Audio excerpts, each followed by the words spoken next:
Thanks for checking out this movie review video. This is for the 1984 film The Company of Wolves.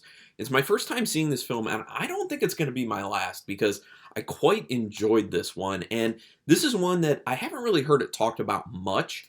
I'd seen it mentioned here or there. I think Rue Morgue magazine had brought it up at one point, and that's where I initially read about it and got interested and put it on my list to watch. But it's been on that list for years, and I'm so glad I finally got to it, especially because I particularly like werewolf films, and I just don't feel like there are enough out there. There are way too many zombie films, not nearly enough werewolf films. I mean, there are even more vampire films than werewolf films, by a lot. So let's change this. Let's ask for more werewolf films. I don't know if people just don't want to deal with the transformation scenes or whatever, which, by the way, in this film, transformation scenes, pretty cool. Anyway, let's get into it. The Company of Wolves, directed by Neil Jordan, who also directed The Crying Game, Interview with the Vampire, speaking of vampires, Interview with the Vampire, The Vampire Chronicles, Byzantium, which I believe had Caleb Landry Jones in it. Pretty sure I've seen that one and liked it. Angel and Mona Lisa, just to name a few. Written by Jordan as well as Angela Carter, who wrote The Magic Toy Shop. Don't know that one. Stanley Kubrick apparently was so impressed with the production design on this that he hired their production designer Anton Furst, spelled F-U-R-S, to do his next film, which ended up being Full Metal Jacket, which I own somewhere back here in my collection, and I need to rewatch. That is a very, well, I remember it being a great film. It's been well over 10 years since I last watched it, but it would be very interesting to watch now to kind of do that comparison of the production design between The Company of Wolves and Full Metal Jacket, and totally understand why Kubrick went after Furst, because this film looks wonderful. I mean, it's a dream state film because it's literally a dream happening for the character of Rosaline, but it is done in such an interesting way that you kind of end up losing yourself in it, but it stays dreamlike, but it also has this kind of like fantastical tale, like fable feeling to it. So it's a lot of things at once, and I really, if you can't tell, I enjoyed it. Jordan initially wanted an older female for the role of Rosaline because there were more kind of sexualized elements in the original script, but because Sarah Patterson, who ended up playing Rosaline, had such a strong audition, he picked her as like, she's got to be it, but she's much younger. I think she was like 16 at the time. So he was like, we gotta, take some of the sexual stuff out. You can still have the undertone of the sexuality because obviously at its core, this film is taking Little Red Riding Hood, the old tale, and turning it into a girl's time of turning into a woman and kind of like the struggles there, especially with what people are telling her, like which way to go. There's, being a little more puritanical and staying with your current society, or living more deliciously, to kind of quote the witch, by being within the company of wolves, which is talked about within the film. And that's kind of being more free with who you are, being more of an independent woman, and being more embracing of your sexuality and liberated is kind of how this film played to me. So yeah, initially was supposed to have a lot more sexual elements, which knowing that and watching the film, I could see where they would, go harder on that stuff, but it didn't need it. And I really think that Sarah Patterson did a phenomenal job as Rosaline. And she has a very particular look it's perfect for that age. That it's like she looks very young and sweet and innocent, but she also, like, as the film goes on, she kind of like lets her hair down a little bit more, and then all of a sudden she's looking a bit more adult. So she's able to do a great job for what the story needs, of kind of like straddling that line of being like still a kid but almost an adult, if you know what I mean. So she and her performance was wonderful. Dogs ended up being used for a bunch of the scenes, but in some scenes they actually did have actual wolves. So for those scenes, for anyone who was going to be around for that shoot, apparently, this is what I read, I hope it's not true, they had snipers on set just in case. I mean, I don't like that a lot. I wish they would have just kept with the whole dogs thing, because when they have dogs, like, you can't tell the difference really. Like, and I know that they had kind of changed coloration of some of the dogs' coats. to match what they needed. But anyway. The low and tight shots of the dog in the very beginning of the film serve to make it more of a character, as it's kind of almost like you're seeing from the dog's perspective. When the dog's kind of running through the woods, and then it comes in the house, and it's like the camera's so low and like showing it on this tight shot on the actual dog, it's coming down to that dog's level. It's treating that dog as a human because that's how we shoot people. We're kind of at their, eye level. With this dog, it's at the eye level. So it kind of foreshadows a little bit how werewolves kind of are involved. Like this dog is actually being shown a little bit to be more than just a dog. It's kind of human in nature. And I also think that how they set up that initial shot of showing the dog running through the woods, but then also showing Alice, Rosaline's sister, running towards the house, is kind of this like animal-human juxtaposition that gives you the idea of a werewolf, of human-animal, because that's what's at play here.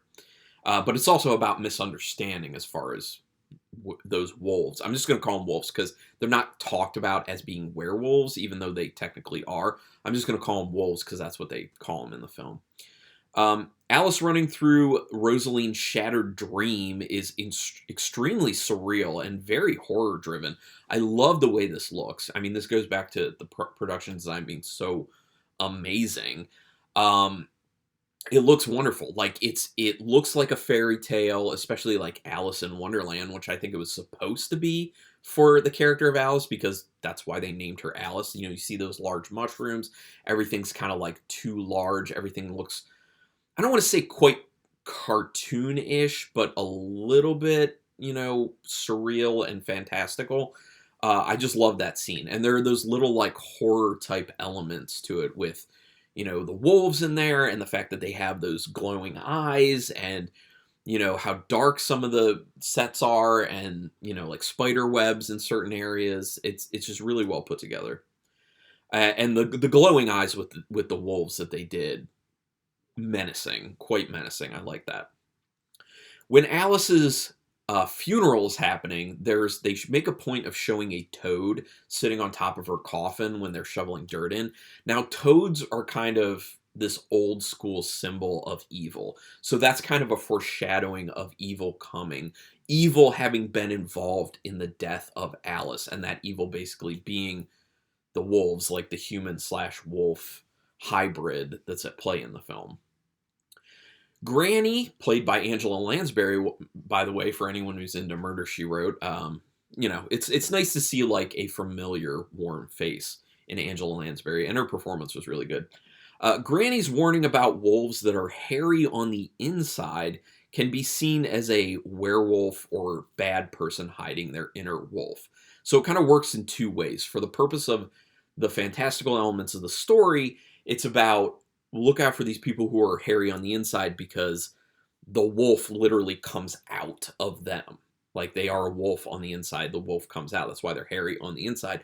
But it's also working for the metaphor of people who hide who they truly are in normal life and are actually a wolf in sheep's clothing, in a sense, even though, sheep are still like woolly. I guess that's technically wool, hairy on the inside, as a sheep in wolf's clothing. Or a wolf in sheep's clothing. I keep it straight. The story of the young bride and groom that Granny tells first is full of hints at him actually being a wolf in the end, when he says he has the call of nature, and then also how his eyebrows meet in the center of his forehead, because that's something that Granny calls out, saying, look out for men whose eyebrows meet, because that's basically an indicator that they are a wolf. They are hairy on the inside, as was said. I like how it's part of Granny's story that the young bride is hating life as a mother. That's something that sticks out to me, because a lot of the times, especially in these older films, when they're showing a woman, being a mother, they're showing her in the sense of like, oh, look at my kids, like this is where I want to be in life. But they're showing that the bride is just totally dissatisfied. After her initial husband leaves, she gets this new husband, she pops out I can't remember if it's 2 or 3, at least 2 kids, and she's hating life. Like that's what you're seeing in this fable. And I think that rolls into the kind of the female empowerment aspect of this film, which really I feel like parallels a lot The Witch nowadays. So I would be interested to know if, was it Edgar Wright who did The Witch? If he used, I always get it confused between Robert Eggers and Edgar Wright. I think it's Robert Eggers. Um, I would be interested to know if he was influenced in any small degree by the Company of Wolves. The young groom tearing his skin off is wild. I did not see it coming.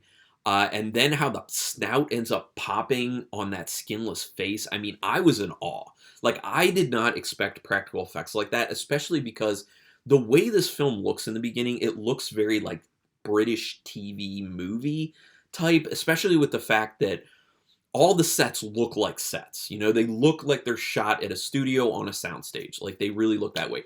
But I actually think that that plays well to making them look more surreal and fantastical, like the story is supposed to be, because it's literally a dream. It is literally a dream. And then the interesting aspect being that there are tales being told within a dream. So that's kind of nutty to consider. But yeah, but that whole scene with the first werewolf change, like he's tearing the skin off his face, and then once all the skin is gone, like how the snout just pops out, it's crazy.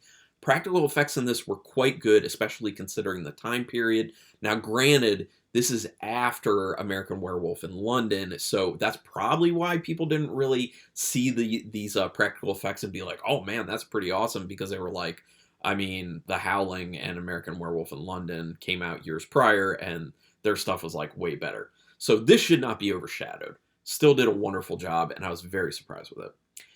And how cinematically awesome is the guy's head getting lopped off with the axe and then flying into that barrel of what looked like milk, going in as a wolf head, and then when it surfaces, it's a human head. Like, wonderful sequence. Beautifully looked amazing. Very horror driven. Looked outstanding and had a lot of impact to that moment. Love it. By the time Granny tells the second story about the boy growing hair on his chest in the woods, it seems that the tales are to scare Rosaline away from having interest in men. Now, at this point, Granny and her family have realized that she's showing interest in who I think is called Amorous Boy. Like, that's who IMDb put him as. He doesn't actually have a name in the film, which holds true to, like, people having dreams. So that is an interesting element of it. Like, a lot of people don't actually have names because, unless they're pulled in from real life in Rosaline's dream, because a lot of times that's the way it is in your dreams. Like, there's a person, but they're not by name, unless there's someone you actually know in real life. So yeah, but it really seems like these tales are being told as cautionary tales to Rosaline by Granny to try and point her away from being sexually active, being interested in men, especially at her younger age. Meanwhile, though, it's interesting to note her parents are kind of talking about how she's getting to that point in her life, and they're very excited about her meeting guys and, you know, starting a family and all that type of stuff. So it's this interesting kind of stuck in between push and pull that she's going through that is obviously mirroring what is in the brain of Rosaline, since this is her dream. So I really like that aspect of it. In her red hood, Rosaline stands out in church. This basically showing her vibrant stage of her blooming in life at that point. Everyone else, everything else on set, even the people, totally drab in color. You know, very like browns and grays and blacks and a little bit of whites here and there. But she is in this red hood that just pops. So she stands out as being very different visually, but she's also standing out as she is blooming. She is becoming a woman at this stage in her life. And that's also shown later on when they have that whole thing with the stork's nest, where she climbs up the tree. She sees the stork takes off, and then the eggs are there, and the eggs like crack open, and there are little babies in there.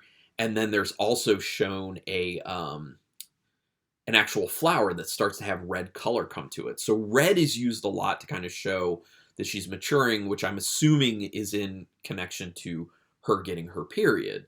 You know, this would be the time where she's starting to have that happen.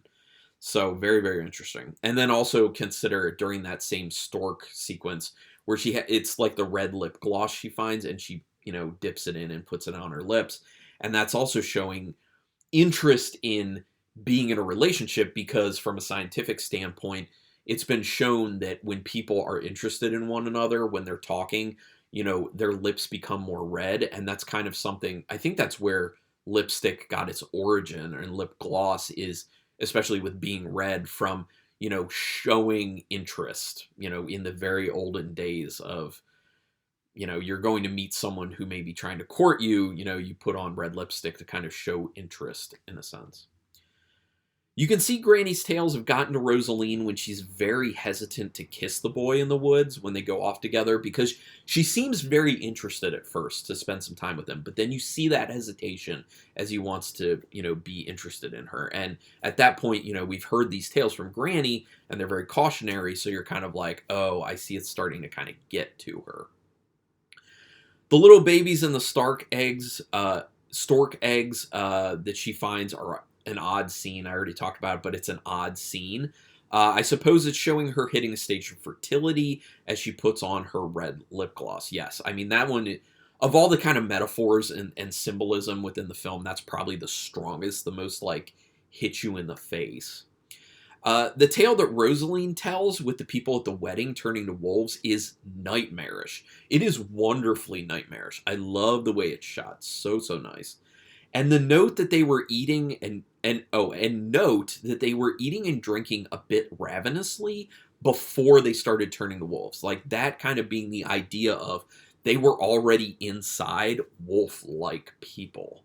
And then once this woman shows up, and I think she was doing witchcraft, she ends up turning them actually into wolves. But before that, they were showing with how, they were just like guzzling down wine and like eating, chicken legs voraciously, that there's an animal inside them or an animality to them.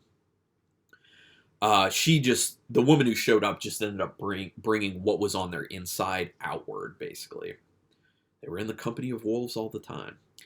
Rosaline going to the woods by herself with a knife for protection is badass.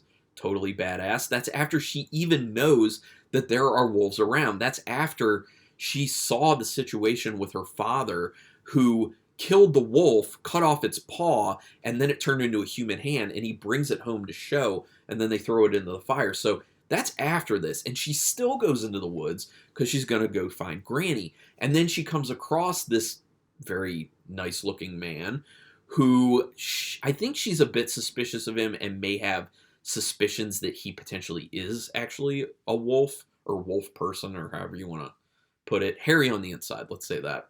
But she's intrigued. Like, she doesn't push him off. She's very comfortable. She even says at one point, like, what's the point in me being afraid? She makes some sort of comment like that, because it's not going to change her situation. It shows her strength of will and her strength of character, and how she's such a strong woman now turning into a woman. She's such a strong soon-to-be woman that she doesn't let this stuff get to her. She's just like, this is how I'm going to deal with it. I'm still going to go see Granny. I'm going to take this big knife with me.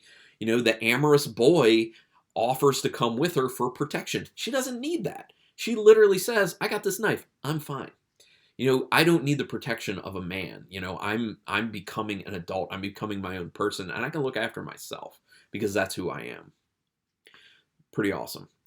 When the werewolf gets to Granny's, the tongue scene is something. When his tongue comes out and it's like insanely long, and just how it moves around, and it's very like rubbery. Wasn't prepared for that. Kind of made me laugh a little bit, but I liked it. It's, kind of like nightmarish, creepy. It was good. It is interesting how calm Rosaline is when she finds that the wolf had eaten her grandmother, and how inquisitive she is, as if she'd potentially like to live like him, basically. Just showing you at that point that she's not totally sold on her life in this, drab, boring village, where, the most excitement she has is telling tales and hearing tales, and, walking through the woods with a knife, basically. So it's weird to me that she doesn't care that much about her granny being killed, but then she does make that statement about, like, not getting afraid, like, what's the point of it? But then there's that extra element where she's asking all these questions, like, she wants to consider that type of life. She wants to live deliciously, in a sense. The transformation of the wolf at Granny's is very sexual. Notice there's very sweaty skin and it's like writhing in a very sensual, sexual way.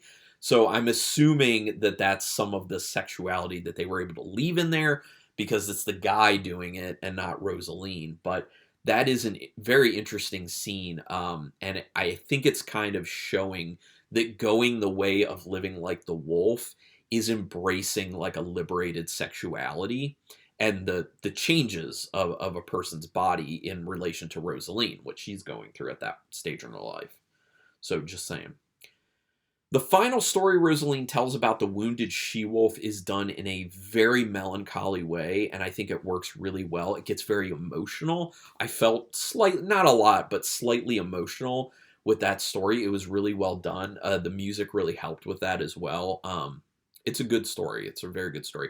And I think it really serves to highlight how her opinion is these people who are wolves are misunderstood. That it's a much different situation than the tales that have been told to her by people who live within her closed off society. Because let's call it that. I mean, it's a closed off society she lives in. They're within the woods. It's woods all around them, and it's just this one kind of small village. So yeah, I mean, what do they really know about what's beyond them? You know, they've never taken the time to understand these wolves, to talk to them. Rosaline seems to be the first. Instead, once they show up, they just want to kill. You know, and one of the things that starts it is that they are mad that some of their livestock's been killed. Well, that's the nature of these animals. And the other thing is, how do they know at that point that it's a human wolf as opposed to just a normal wolf? They don't. So it's interesting. In the end, Rosaline chooses a different way of life. She chooses the company of wolves, which I believe is why it's called that. You know, the guy even said at one point after eating Granny that he enjoys the company of wolves. And I think that's said as a way to show that she's kind of embracing her womanhood, embracing being a strong female, the company of wolves. That's basically what it turns into. I mean, this is what I see in it, but if people, you know, if you see something else in it, feel free to let me know. A few last things. Really nice, smooth camera work in this film. Between that and the ambiance that's created through the production design, it reminds me a lot of the Mario Bava film, Kill Baby Kill, which I love, and I have a review for on my channel. So I think from a visual standpoint, it was really hitting those vibes for me, which also endeared the film to me more. A lot of the film looks like it's shot on sets, but they also look beautiful. I already kind of talked about that and how that actually adds to the whole kind of surreal fable aspect to it and dream aspect. The score is whimsical and it carries a real fairy tale vibe to it, so they did a really good job matching that up. Just a lot of technical stuff about this done really well. And this is the most amazing grown-up version of Little Red Riding Hood I've ever seen. If there's a better one out there, please feel free to recommend it in the comments. I really did enjoy this film. The film plays to me as a female empowerment tale where Rosaline chooses to live deliciously, so to speak. Once again, to reference The Witch. I think that'd be a great double feature. You know, watch The Witch and watch The Company of Wolves. Both are wonderful films. They're about the same thing, and visually stunning. Just very stunning. So obviously, I'm a big fan of The Company of Wolves. I really enjoyed this film a lot. Out of 4 stars with half stars in play, I'm between 4 and 4.5. I'm going to do the 4.5 because it looks so good. The music is so well matched. Sarah Patterson's performance is so good. But no, I was between 4 and 4.5. But I'm going 4.5 stars on this, which is a very high rating for me. I don't rate much that high, so you can tell how much I really enjoyed this film. And it's a shame you don't hear much about this. It really, really is. But would love to hear your thoughts on The Company of Wolves. Go ahead and put it down in the comments. Love it, hate it, in between. And just tell me why. Like, give me a sentence or two, which is, you know, that's good. Do me a quick favor, though. Hit subscribe if you haven't for my channel yet. Quick, painless, costs you $0. Means a lot to me. It means a lot to me. That keeps me motivated to keep these things going and putting out free content out there for people. So that would be great. Also hit the notification bell button because then you'll know when I'm putting up new videos because I'm doing 4 a week. And that's about it. Thank you so much for taking your time to watch this particular video. And until next time, keep it brutal.